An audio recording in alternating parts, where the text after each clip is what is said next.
The Waituna Creek flows into the Waituna Lagoon in the wider Awarua wetlands, which is a Ramsar Convention listed wetland. It's one of the best examples of a coastal wetland in New Zealand.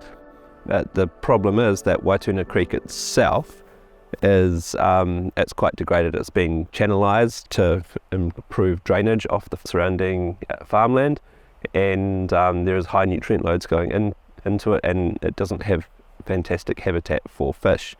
What we're attempting to do is, under the Living Waters project, which is a Doc Fonterra collaboration, restore the habitat in the creek in a way that didn't impact on the surrounding farmland. So we took what would be a sort of a trapezoid channel, which is just a drained channel, so the creek has been lowered and the banks have been steepened to allow drainage of the surrounding farmland.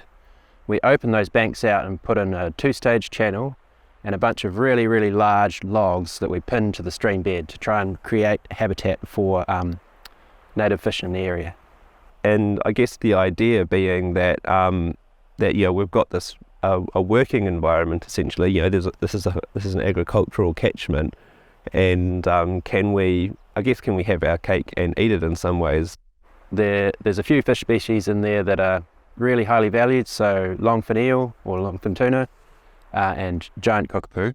And if we lose these fish, they're not going to come back. So we've got so many of our native fish species declining to the point where they're becoming endangered. So these are unique creatures that don't occur anywhere else in the world, and if we lose them, it's a tragedy.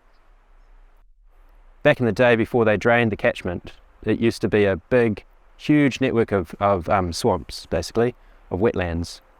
And now it's a series of drains, but the potential for those drains to support endangered fish species is huge. By creating habitat in the streams, we saw a massive increase in the number of fish. So essentially build it and they do come. We ended up measuring the fish population using quantitative electric fishing and measure and count every single fish. And then we'd measure the area of the reach, and then we can get a metric out of that, which is grams of fish per square metre. 3 years after the study, we found that the fish population increased significantly. So in areas around the log structures, there was 10 times the biomass of fish when compared to areas not around the log structures. So that was a really positive result.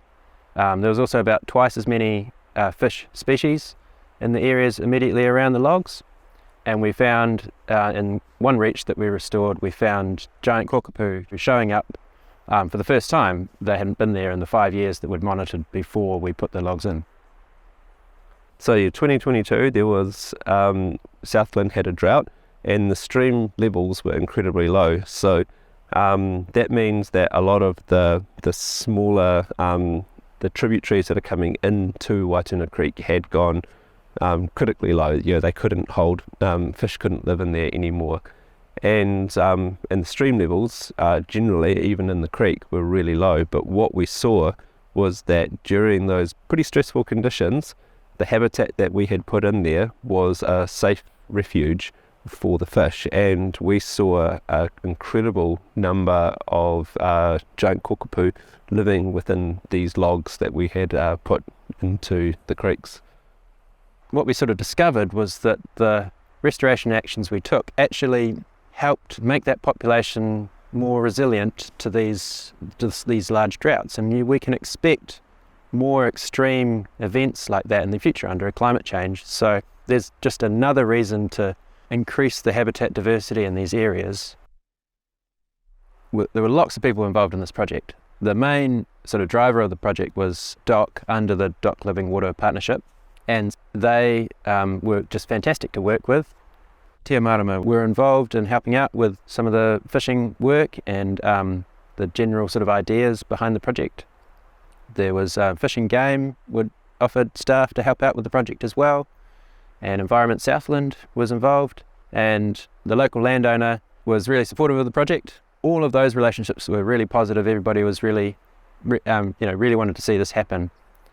I think the key learning is that how hard red tape can be to restoration projects, and there's so much enthusiasm and goodwill, how stymieing it can be when there's so much red tape holding these projects back.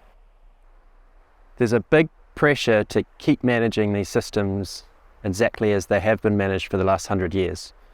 Each time you want to do something like a restoration works like this, you need consent, whereas if you want to drain a catchment, the drainage committees often operate under a global consent, so they have a set of things that they can do and they go and do them whenever they think they need doing. I think what we need to do is move towards a global consent for stream restoration.